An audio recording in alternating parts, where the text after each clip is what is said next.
আজ 30শে জুন 2025 সোমবার নিউজ নির্ভীকের ঝটপট 10টা খবরে দেখুন ইরান, ইসরায়েল, আমেরিকা, গাজা সহ দেশ বিদেশের আলোচিত খবর এবং প্রতিবেদন উপস্থাপন করছি আমি জাকির হোসেন শেখ। ভিডিওটা দেখার শেষে ইউটিউব ভিডিওর ডেসক্রিপশন বক্সে এবং ফেসবুক ভিডিওর কমেন্ট বক্সে দেওয়া লিঙ্কে ক্লিক করে আমাদের নতুন ইউটিউব চ্যানেল জাকির হোসেন শেখ অফিসিয়ালকে সাবস্ক্রাইব করে রাখতে পারেন, এটাই আমাদের অনুরোধ। ভীষণভাবে গুরুত্বপূর্ণ ইরান, ইসরায়েল, আমেরিকার সংঘাত নিয়ে খবর করতে গিয়ে কম বেশি 2 সপ্তাহ হয়ে গেল, অন্যান্য খবর বলার মতো সময়ই ছিল না বলা যায়। ইরান, ইসরায়েল আপাতত যুদ্ধবিরতির পর এবার থেকে একসাথে একবারই ঝটপট 10টা খবরেই প্রতিদিন সব ধরনের খবর এবং প্রতিবেদন ইত্যাদি করার চেষ্টা করব। কসবার আইন কলেজের ঘটনাকে কেন্দ্র করে জোড়া চাপে এখন শাসক দল তৃণমূল। দলে ঘরের মধ্যেও কোন্দল। কসবার কলেজ ধর্ষণ কাণ্ডে অভিযুক্তদের তৃণমূল যোগ নিয়ে আগেই অস্বস্তিতে পড়েছিল শাসক দল।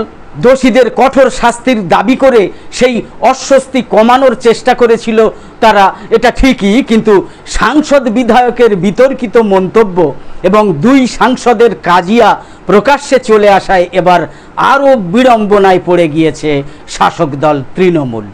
এদিকে প্রধান বিরোধী দল বিজেপি তাদের প্রতিবাদ কর্মসূচি জারি রেখেছিল গতকাল রবিবারেও। পথে নেমেছেন শুভেন্দু অধিকারী, মিছিল করেছেন গোলপার্ক থেকে গড়িয়াহাট পর্যন্ত। আগামী 2রা জুলাই কসবা অভিযানেরও ডাক দিয়েছেন বিরোধী দলনেতা শুভেন্দু অধিকারী। এছাড়া রবিবার রাজ্যের নানা প্রান্তে সন্ধ্যায় মশাল মিছিল করেছে বিজেপি।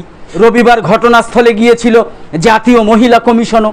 মনে করা হচ্ছে রাজনৈতিক অস্ত্রে তো বটেই, প্রশাসনিক দিক থেকেও শাসক তৃণমূলকে চাপে ফেলার চেষ্টা করছে বিজেপি। কসবা কাণ্ডে মহিলা কমিশন স্বতঃপ্রণোদিত হয়ে পদক্ষেপ করেছে। কলকাতার পুলিশ কমিশনার মনোজ বর্মার সঙ্গে যোগাযোগ করেছে তারা। এখনো পর্যন্ত কি পদক্ষেপ করা হয়েছে তা 3 দিনের মধ্যে বিস্তারিত রিপোর্ট আকারে কমিশনের কাছে জমা দিতে বলা হয়েছে।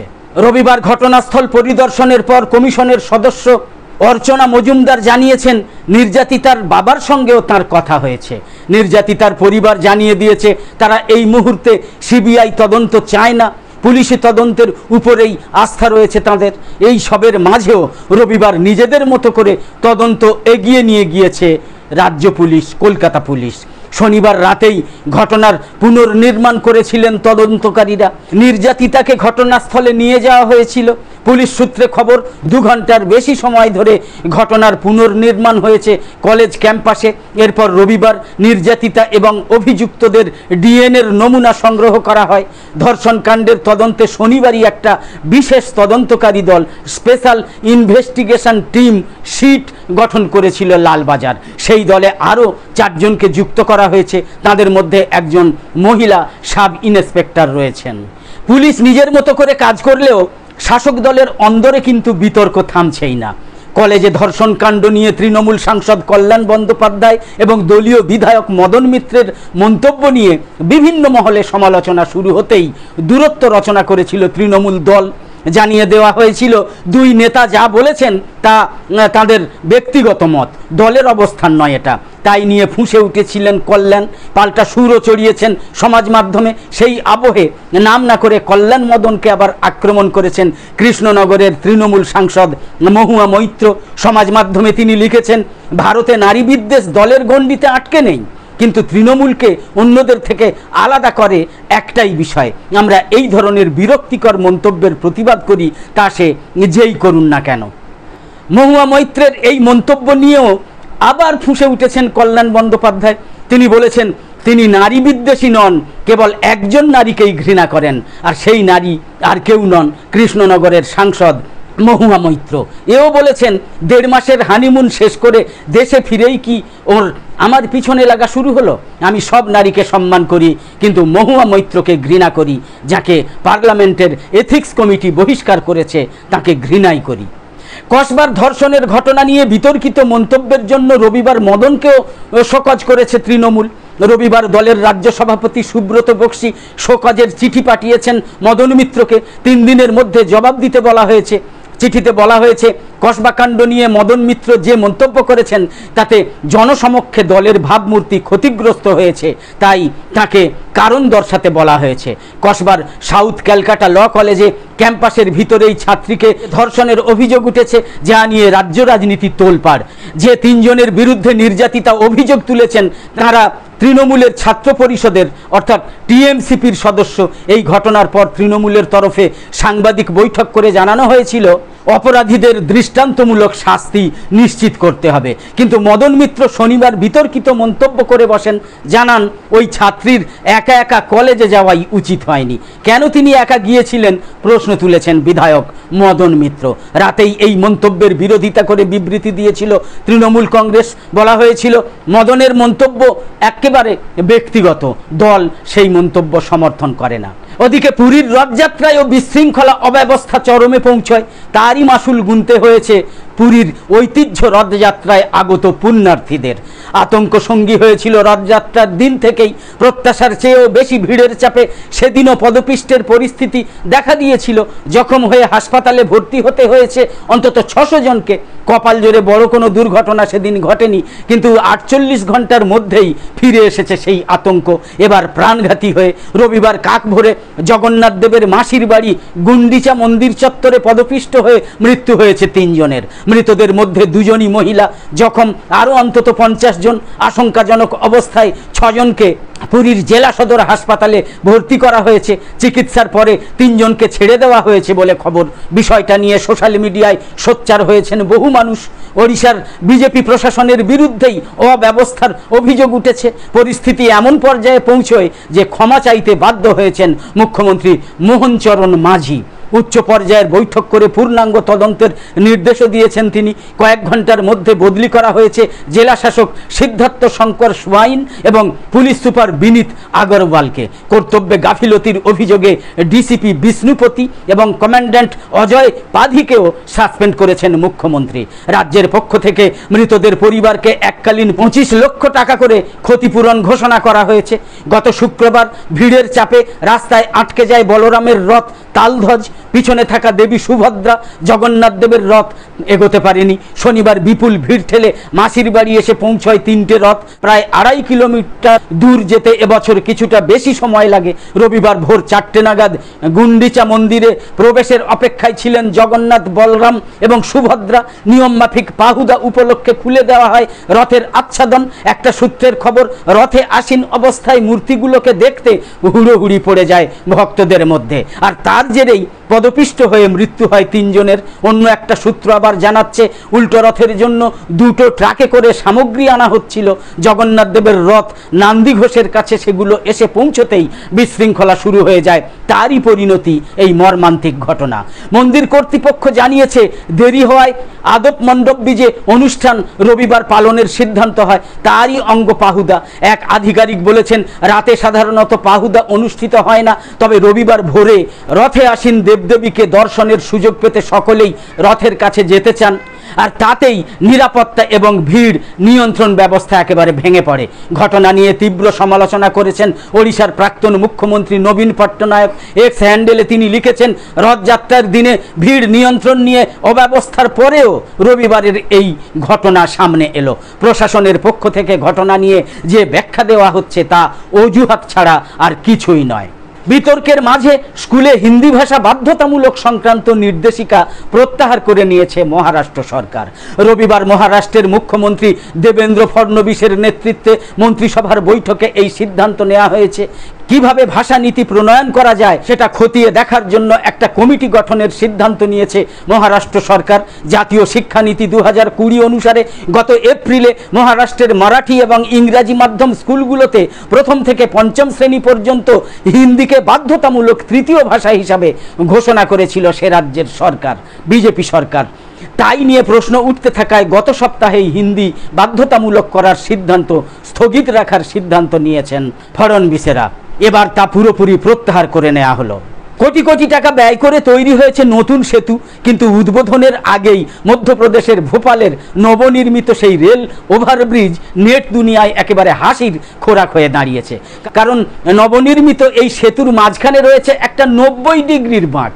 কিভাবে এমন নকশা অনুমোদনের পর সেতু তৈরি হলো, ইঞ্জিনিয়ারদের ভূমিকাই বা কী ছিল, এই প্রশ্নই তুলেছিলেন নেট ব্যবহারকারীরা। অবশেষে এই ঘটনায় কড়া পদক্ষেপ নিয়েছে মধ্যপ্রদেশ সরকার। এই ঘটনায় পূর্ত দপ্তরের 2জন চিফ ইঞ্জিনিয়ার সহ মোট 7 জন ইঞ্জিনিয়ারকে সাসপেন্ড করা হয়েছে। অবসরপ্রাপ্ত একজন সুপারিনটেন্ডেন্ট ইঞ্জিনিয়ারের বিরুদ্ধেও বিভাগীয় তদন্তের নির্দেশ দেওয়া হয়েছে। মধ্যপ্রদেশের মুখ্যমন্ত্রী মোহন যাদব জানিয়েছেন, ওই সেতুর নির্মাণকারী এজেন্সি এবং ডিজাইন কনসালট্যান্টকেও কালো তালিকাভুক্ত করা হয়েছে। ত্রুটিপূর্ণ নকশা সারিয়ে ওই সেতুটা কিভাবে চালু করা যায় তা ঠিক করতে একটা পরামর্শদাতা কমিটিও গঠন করা হয়েছে। এবারে বিদেশের খবর। নিউ ইয়র্ক শহরের ডেমোক্রেটিক দলের মেয়র প্রার্থী জোহরান মামদানিকে নিয়ে এখন থেকেই প্রচণ্ড অসহিষ্ণু ডোনাল্ড ট্রাম্প, আমেরিকার president Donald Trump. New York নগরীর ডেমোক্রেট দলীয় মেয়র প্রার্থী জোহরান মামদানি যদি নির্বাচিত হয়ে যথাযথ আচরণ না করেন, তাহলে সেখানে ফেডারেল তহবিল বন্ধ করে দেওয়ার হুমকি দিয়েছেন মার্কিন প্রেসিডেন্ট ডোনাল্ড ট্রাম্প। গতকাল রবিবার তিনি এই হুমকি দিয়েছেন। ফক্স নিউজ উপস্থাপক মারিয়া বার্টিরোমোকে দেওয়া একটা সাক্ষাৎকারে ডোনাল্ড ট্রাম্প বলেছেন, তিনি জোহরানের জেতার কথা ভাবতেই পারছেন না, কারণ তার চোখে তিনি একজন খাঁটি কমিউনিস্ট। ট্রাম্প আরও বলেছেন, ধরুন জোহরান মেয়র হয়ে গেলেন, আমি তখন প্রেসিডেন্ট থাকব, তাকে যথাযথভাবে কাজ করতেই হবে, না হলে নিউ ইয়র্ক কোনো অর্থ পাবে না, তাকে ঠিকমতো চলতেই হবে, না হলে তারা কোনো অর্থ পাবে না। ইরানের সঙ্গে যুদ্ধবিরতির পর ফিলিস্তিনের গাজায় থাকা 49 জন ইসরায়েলি জিম্মির মুক্তির দাবিতে তেল আবিবে গত শনিবার হাজারো মানুষ বিক্ষোভ করেছেন। তারা গাজায়ও যুদ্ধবিরতির দাবি জানিয়েছেন। ইরানের সঙ্গে 12 দিনের যুদ্ধের পর 24শে জুন যুদ্ধবিরতিতে পৌঁছায় ইসরায়েল। এরপর এটাই ছিল গাজায় আটক ইসরায়েলি নাগরিকদের মুক্তির দাবিতে প্রথম বড় সমাবেশ। আশা করা হচ্ছে ইরান ইসরায়েল যুদ্ধবিরতি, গাজা যুদ্ধ শেষ করার এবং আটক ব্যক্তিদের ঘরে ফেরানোর প্রচেষ্টায় গতি আনবে। ইরানের সঙ্গে যুদ্ধের সময় ইসরায়েলে জমায়েতের ওপর বিধিনিষেধ জারি করা হয়েছিল। এর কারণে জিম্মিদের মুক্তির দাবিতে সচরাচর প্রতি সপ্তাহে অনুষ্ঠিত এই বিক্ষোভ যুদ্ধের সময় সাময়িকভাবে বন্ধ ছিল। শনিবার হোস্টেজ স্কয়ার হিসেবে পরিচিত তেল আবিবের কেন্দ্রস্থলে বিপুল সংখ্যক মানুষ সমবেত হন। তাদের ইসরায়েলি পতাকা এবং হামাসের 7ই অক্টোবরের হামলার সময় অপহৃতদের ছবি সংবলিত প্ল্যাকার্ড বহন করতে দেখা গিয়েছে। ওই ভয়াবহ হামলার জবাবে ইসরায়েলের প্রধানমন্ত্রী বেঞ্জামিন নেতানিয়াহু গাজায় সর্বাত্মক সামরিক অভিযান শুরুর নির্দেশ দিয়েছিলেন। তিনি হামাসকে নির্মূল এবং জিম্মিদের মুক্ত করার অঙ্গীকার করেছিলেন। গাজায় ইসরায়েলের হামলার 21 মাস পূর্ণ হলো। এরই মধ্যে বেশ কয়েক দফা বন্দি বিনিময় হয়েছে, কিন্তু এখনো পর্যন্ত গাজায় অন্তত 49 জন জিম্মি রয়ে গিয়েছেন। তাদের মধ্যে 27 জন বেঁচে নেই বলে ইসরায়েলের সামরিক বাহিনী ইতিমধ্যে দাবি করেছে। বিষয়টা প্রধানমন্ত্রী নেতানিয়াহুর সরকারের ওপর চাপ আরও বাড়িয়েছে। বাংলাদেশের খবর এবার। বাংলাদেশের রাজধানীর ফরেন সার্ভিস একাডেমিতে গতকাল রবিবার রাজনৈতিক দলগুলোর সঙ্গে জাতীয় ঐক্যমত্য কমিশনের 2য় দফার 7ম দিনের আলোচনা হয়েছে। সাংবিধানিক পদগুলোতে নিয়োগের পদ্ধতি নিয়ে রাজনৈতিক দলগুলোর সঙ্গে 3 দফা আলোচনা করেও কোনো ঐক্যমতে পৌঁছতে পারেনি বাংলাদেশের জাতীয় ঐক্যমত্য কমিশন। এছাড়া বেশিরভাগ মৌলিক সংস্কার প্রস্তাব নিয়েও এখনো পর্যন্ত রাজনৈতিক দলগুলো ঐক্যমতে পৌঁছতে পারেনি। রাজনৈতিক দলগুলোর সঙ্গে চলমান এই আলোচনার অগ্রগতি আশাব্যঞ্জক নয় বলে মন্তব্য করেছেন বাংলাদেশের জাতীয় ঐক্যমত্য কমিশনের সহসভাপতি আলী রিয়াজ। গতকাল রবিবার বৈঠকের শুরুতে তিনি বলেছেন, আমরা স্বপ্ন দেখেছিলাম আবু সাঈদের শাহাদত বার্ষিকীতে অর্থাৎ শহীদ দিবসে 16ই জুলাই সবাই মিলে জুলাই সনদে স্বাক্ষর করব, কিন্তু বাস্তবে সেটা কতটা সম্ভব হবে তা নির্ভর করছে রাজনৈতিক দলগুলোর ওপর। এই বিষয়ে আমাদের এখন খানিকটা শঙ্কাও রয়েছে। সংস্কার প্রশ্নে ঐক্যমত্য তৈরির লক্ষ্যে রাজনৈতিক দলগুলোর সঙ্গে 2য় পর্বে বিষয়ভিত্তিক আলোচনা করছে ঐক্যমত্য কমিশন। এই পর্বে মৌলিক সংস্কারের 20টার মতো প্রস্তাব নিয়ে আলোচনা হওয়ার কথা রয়েছে। এখনো পর্যন্ত 7 দিনে আলোচনা হয়েছে 9টা বিষয়, ঐক্যমত্য হয়েছে মাত্র 2টো বিষয়, আর কিছু ক্ষেত্রে আংশিক ঐক্যমত্য হয়েছে, তবে কোনো বিষয় এখনো আলোচনার টেবিল থেকে বাদ দেওয়া হয়নি। শনিবার ইরানের রাজধানী তেহরানে ইসরায়েলের সাথে 12 দিনের যুদ্ধে নিহত শীর্ষ সামরিক কমান্ডার এবং পারমাণবিক বিজ্ঞানীদের রাষ্ট্রীয় মর্যাদায় দাফন করা হয়েছে, শেষকৃত্য সম্পন্ন হয়েছে। এদিন লক্ষ লক্ষ শোকাহত মানুষ তেহরানের রাস্তায় নেমে আমেরিকা নিপাত যাক, ইসরায়েল নিপাত যাক স্লোগান দেন। এদিন সকালে তেহরানের ইনকিলাব স্কোয়ার থেকে জানাজার উদ্দেশ্যে মিছিল শুরু হয়। রাষ্ট্রীয় টেলিভিশনে দেখানো হয় কালো পোশাক পরিহিত মানুষজন ইরানের পতাকা হাতে রাস্তায় নেমেছেন এবং নিহত সামরিক কমান্ডারদের ছবি ধরে রয়েছেন। ইরানের প্রেসিডেন্ট মাসুদ পেজেশকিয়ান, ইসলামী বিপ্লবী গার্ড কর্পসের এলিট কুদস ফোর্সের কমান্ডার জেনারেল ইসমাইল কানি সহ অন্যান্য উচ্চপদস্থ সরকারি কর্মকর্তারা জানাজায় উপস্থিত ছিলেন। ইরানের বিপ্লবী গার্ড কর্পসের প্রধান জেনারেল হোসেইন সালামি, গার্ডের ব্যালিস্টিক ক্ষেপণাস্ত্র কর্মসূচির প্রধান জেনারেল আমির আলী হাজিজাদে এবং অন্যান্যদের কফিনগুলো ট্রাকে করে আজাদি স্ট্রিট দিয়ে নিয়ে যাওয়া হয়। শোকযাত্রায় অংশগ্রহণকারীরা আমেরিকার মৃত্যু হোক, আমেরিকা নিপাত যাক, ইসরায়েলের মৃত্যু হোক, ইসরায়েল নিপাত যাক, এই রকম সব স্লোগান দেন। আমেরিকা এবং ইসরায়েলের পতাকাও পোড়ানো হয়। সালামি এবং হাজিজাদে দুজনেই 13ই জুন যুদ্ধের প্রথম দিনেই নিহত হয়েছিলেন।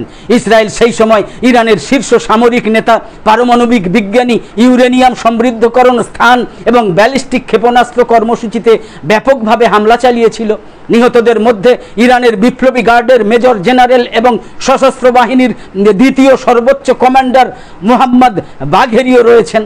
তাকে তার স্ত্রী এবং কন্যার সাথে দাফন করা হয়। পারমাণবিক বিজ্ঞানী মোহাম্মদ মেহেদি তেহরানচিও এই হামলায় নিহত হয়েছেন এবং তাকেও তার স্ত্রীর সাথে দাফন করা হয়।